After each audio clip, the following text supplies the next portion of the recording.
ألم تر إلى الذين أوتوا نصيبا من الكتاب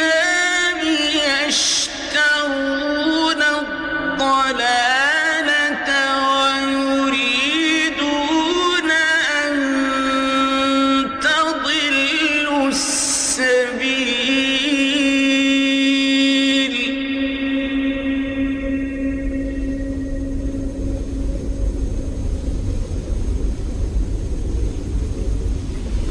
والله أعلم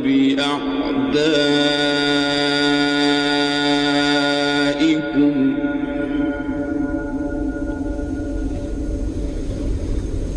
وكفى بالله وليا